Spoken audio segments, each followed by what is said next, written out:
Shalom umat-umat yang diberkati Tuhan. Salam jumpa kembali dalam ringkasan pelajaran Sekolah Sabat. Pelajaran yang keempat hari Rabu tanggal 24 Juli 2024. Judul pelajaran Sekolah Sabat kita adalah Pelita dan Gantang. Sebelumnya mari kita bersatu dalam doa. Ya Tuhan, urapilah kami dengan kuasa Roh Kudus-Mu agar pelajaran Sekolah Sabat yang akan kami pelajari ini boleh kami mengerti dan kami hidupkan di dalam kehidupan kami ya Tuhan. Di dalam nama Yesus kami berdoa, amin. Bapak Ibu Saudara-saudara sekalian, pada pelajaran sepanjang minggu ini kita belajar mengenai perumpamaan Tuhan Yesus yang dicatat dalam Markus pasal 4 ya. Dan telah diuraikan bagaimana perumpamaan itu seperti apa untuk pelajaran hari Minggu, Senin dan juga Selasa, dan alasannya kenapa perumpamaan itu disampaikan dan penafsirannya seperti apa. Lalu untuk khusus pelajaran hari Rabu dan hari Kamis itu difokuskan spesifik untuk beberapa perumpamaan dan simbol-simbol yang dimaksudkan. Makanya di pelajaran hari Rabu ini fokusnya adalah dua alat ya yang termasuk dalam perumpamaan Tuhan Yesus di Markus pasal 4 ayat yang ke-21 sampai 25 ya. Yaitu pelita dan gantang ya. Nah, kalau Bapak Ibu mengerti ya bahwa pelita ya, kita sudah mungkin sudah sangat familiar ya dengan kata pelita ya. Pelita ini adalah sebuah benda ya yang digunakan pada dulu kala untuk menerangi ya ketika dalam kegelapan ya. Dia ada sumbu seperti itu yang dicelupkan di minyak lalu nyala seperti itu. Nah, jadi memang fungsinya digunakan pada waktu itu mirip-mirip seperti lilin untuk menerangi dalam kondisi gelap gitu.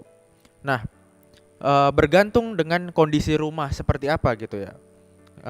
Pelitanya harus semakin terang ya. Itu bergantung juga dalam kondisi rumahnya ya. Dan di zaman Yesus ada banyak macam-macam bentuk rumah ya. Ya, ada yang besar dan kecil ya. Tetapi yang menjadi permasalahan atau yang menjadi fokusnya adalah suatu hari nanti kebenaran tentang Yesus ini akan terungkap ya. Nah, jadi di dalam Markus pasal 4 ayat 21 sampai 23 sebenarnya diceritakan bahwa pelita itu ya tidak pernah diletakkan di bawah gantang atau tempat tidur. Tetapi dia harus diletakkan di atas kaki Dian. Ya. Karena pelita itu sebagai mana tadi saya sampaikan, dia fungsinya adalah untuk memberikan penerangan ya. Jadi pelita akan menghalau kegelapan sehingga segala sesuatu itu dapat terlihat jelas ya. Nah, yang dimaksud yang terlihat jelas di sini adalah Injil kebenaran, Injil kerajaan sorga ya. Itu yang dimaksudkan pelita itu harus terlihat jelas, tidak tersembunyi gitu.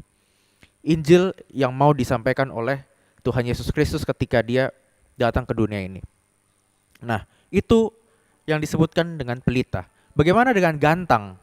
Nah, gantang Bapak Ibu Saudara-saudari, gantang kalau kita searching, gantang itu adalah kalau dalam bahasa Inggrisnya itu measuring bracket ya, atau keranjang ukur atau alat ukur yang biasa dipakai di pasar untuk transaksi jual beli. Ya, jadi biasanya kalau misalnya orang beli sesuatu, contohnya buah atau menakar beras gitu ya, itu mereka pakai gantang ya. Jadi contohnya buah 3 kilo dapat 5, itu harganya mungkin 10.000 gitu ya. Atau beras mungkin 3 kilo dapat 20.000 gitu ya.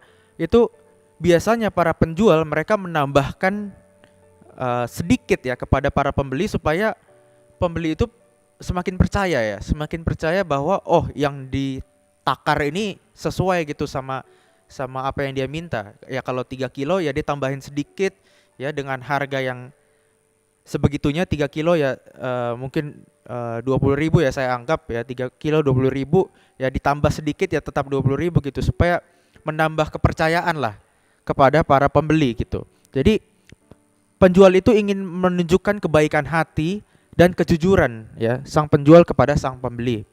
Nah, jadi ini sebenarnya menjadi contoh yang Yesus gunakan bagi mereka yang terbuka kepada kebenaran, ya, yang terbuka kepada kebenaran.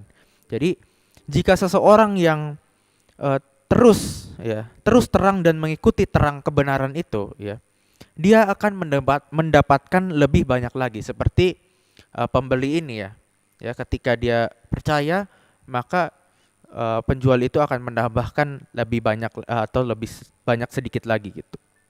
Ya, jadi yang dimaksud di sini adalah bagaimana orang yang mau berterus terang akan kebenaran yang telah diperolehnya.